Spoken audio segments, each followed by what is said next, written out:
took a nap. And I went to sleep. Once I clicked off the video, I was like, wait, I have so much more I want to say. And so I went to sleep and I'm like, let me just do this over. So I'm gonna delete that video and split these topics up into two videos. The first one I want to talk about is the SAG AFTRA strike that's going on. So a lot of people were like, y'all are just trying to get the rich richer. You don't deserve this, whatever, whatever. But the thing is, and what's her name? Oh my God, what's her name? Leslie. I don't remember her last name. The black lady who's a comedian. I think she's a comedian actress. I'm not really sure what she does. I think she's an actress, comedian from SNL. Um, she was saying, like, you guys don't know what you're talking about. Just and you know what? The last couple of weeks I've actually learned a lot about these people, the acting community, that a lot of people with I love Nikki Star TV on YouTube. She does reviews. She's a working actress in Hollywood. Um, she's a great YouTube channel. Great, hilarious, beautiful young lady. I love Nikki Star TV. Go check her out if you haven't. If you don't know who I'm talking about, Nikki Star TV. Anyways,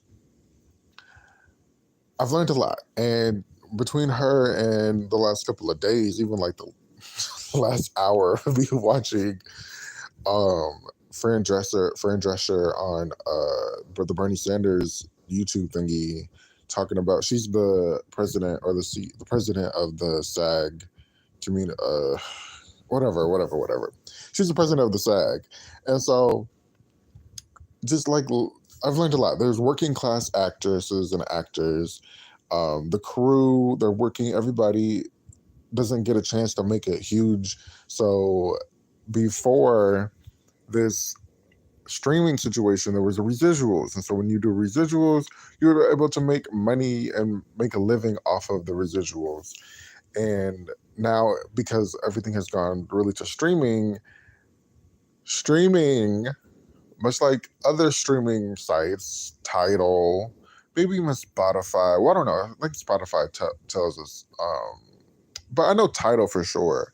They don't give out Tidal, Netflix.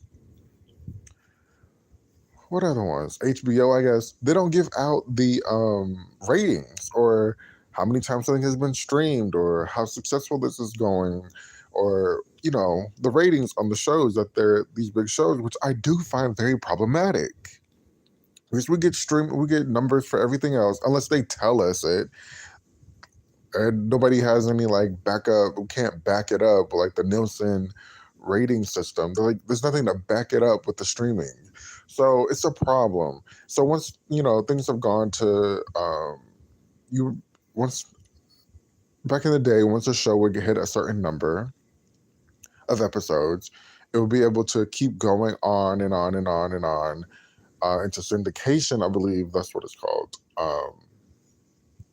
in the TV world. So you would see it for years and years and years. So now that everything's gone to streaming, everything is very strategic. It's very planned, because sometimes you kind of feel like, am I going crazy? Or like, why is this show only 2 seasons? Or why is this show only 10 episodes? Like, it just doesn't make sense. It's a really great show. Just like with Harlem on Amazon. I'm like, why is this 10 episodes? Why is season 2 taking so long to get here? It's just like all this confusion. And so it's a plan, instead of the studios instead of the studios making longer episodes, they give you a short amount of episodes. They get to that subscriber. This is what Fran was explaining. They get to that subscriber count. They put out a show, make it hot, or people make it hot. They get the subscriber count up, then they cut the show off. Now there are the subscribers with no show. And it's just like this money game, and then all this money is going to the the CEOs, and they're not being distributed to the actors. You know, these actors are making like 58 cents off of um, Orange is the New Black, um, the Let Us Life, like whatever Mandy Moore show was on. Mandy Moore, I think, the black dude, the thick girl, the thick dude, the show on NBC, The Last of Us, or something like that, with the Pearsons, the Pearsons people, the Pearsons family. She made like 58 cents or something like that from her residuals, and it's just like all these people, and it's like that was a hit show, and it just went off. It didn't go off to like 5 years ago. It just went off like maybe 2 years ago or last year or something like that. So it's crazy to think like these residuals aren't being distributed properly or at all. Orange is the New Black made Netflix pretty popular. I never watched it. I never got into it though. But people love. Orange is the New Black was a thing. It was a moment in the last like 10 years.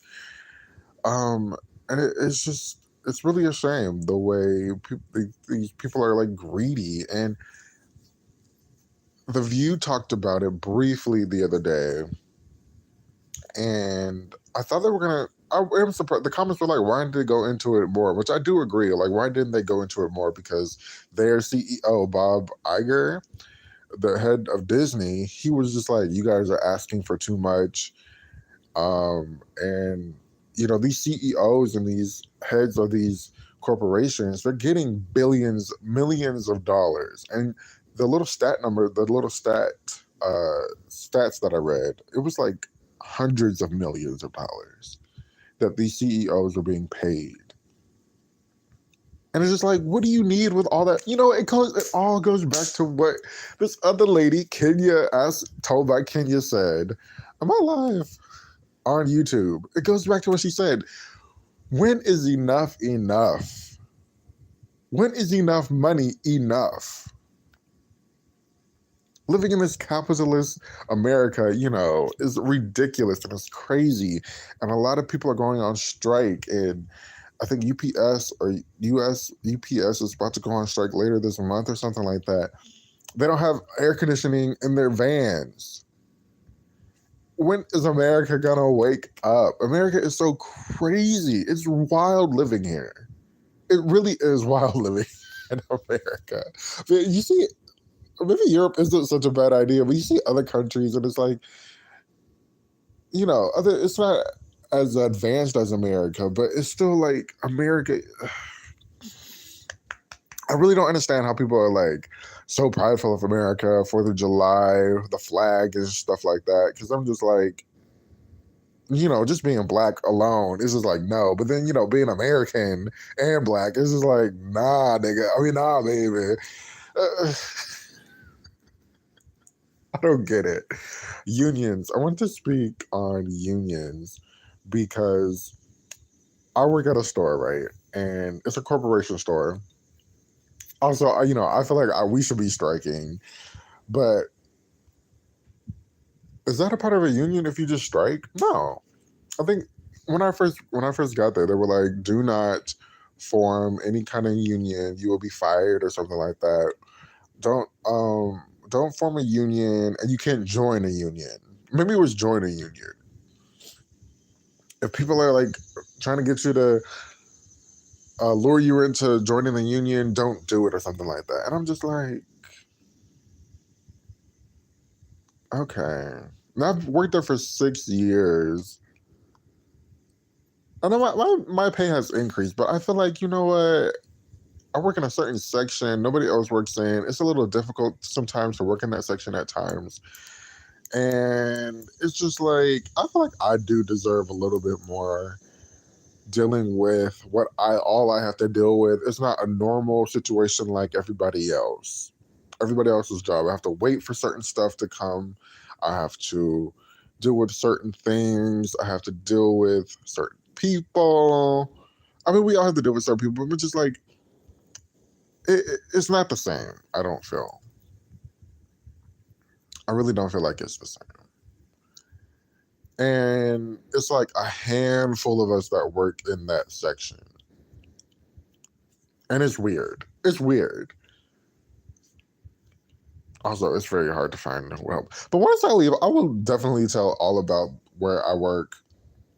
What else do I want to talk about? I think Chromatica. Once I leave, I definitely want to talk about. I'm definitely running to YouTube, this platform, the Dare Show podcast platform, because I have things to say. I'm going to I want to tell about the managers, about corporate. I'm talking about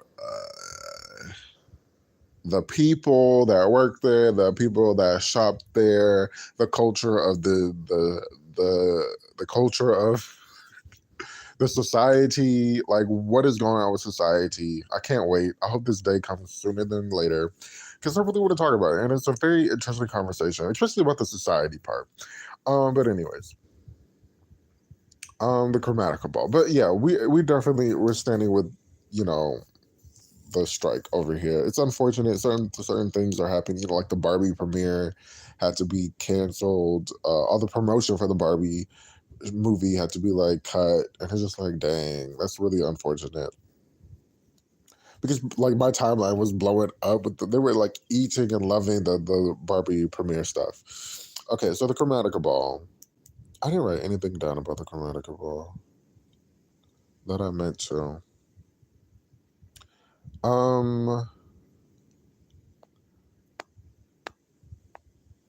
I think we all thought that Chromatica was going to be released. Something the Chromatica about the Chromatica ball. What do you want to call it? The concert footage. I'm gonna call it the concert footage. Was gonna be released on the anniversary, at least. Well, I thought on the anniversary of the Chromatica ball, which was July 17th, which was Monday of last year. Well, this past Monday, I made a year, and it was a handful of shows. Nothing happened. The only thing that really happened was that she acknowledged that it was the anniversary of this tour, and it's nothing like having the audience there playing the piano, dancing, wearing fashion. What else did she say? She never thought she was going to be able to tour again, which always confused me because I have to check it up to the after Joanne incident, health wise situation that she went through. That's the only thing I could check it up to because I'm like after. I'm thinking like present, like the Chromatica was a sad album, a very good album, but a very sad content wise album, lyrically wise album. Um,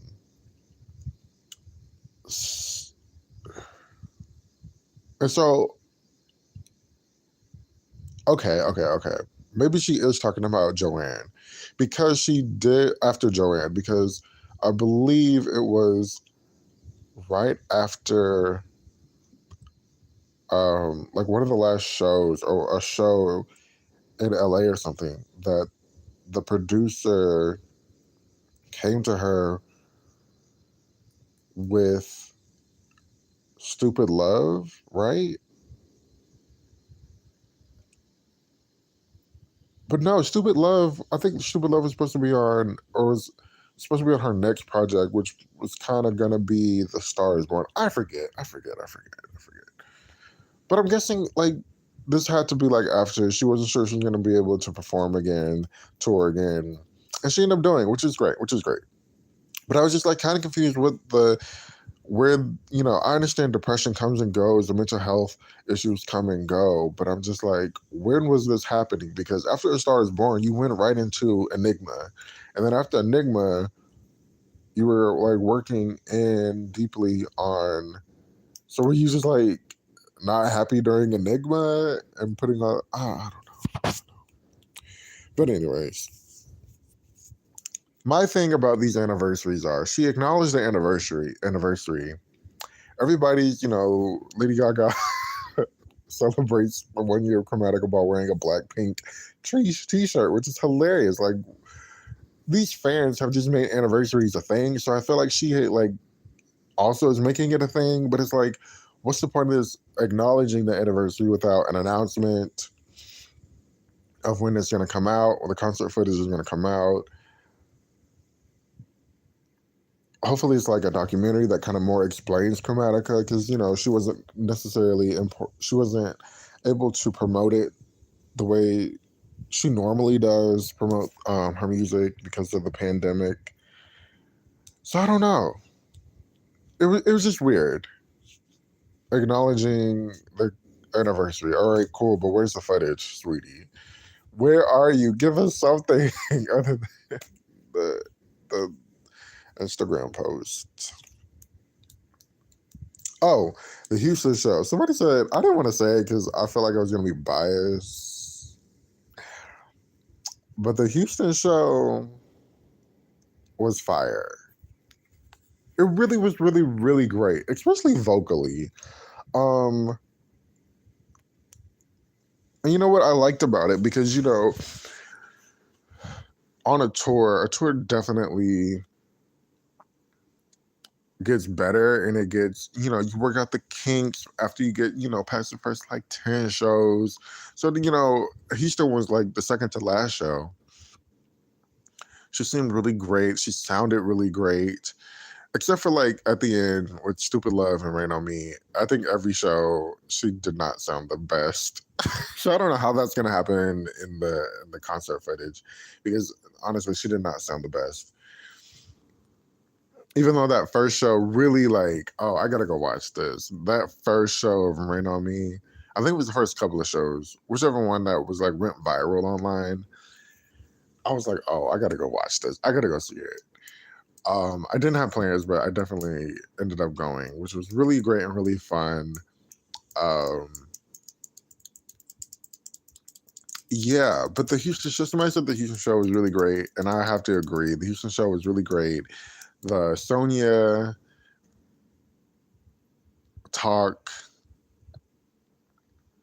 the little ad-libbing, working the kinks out.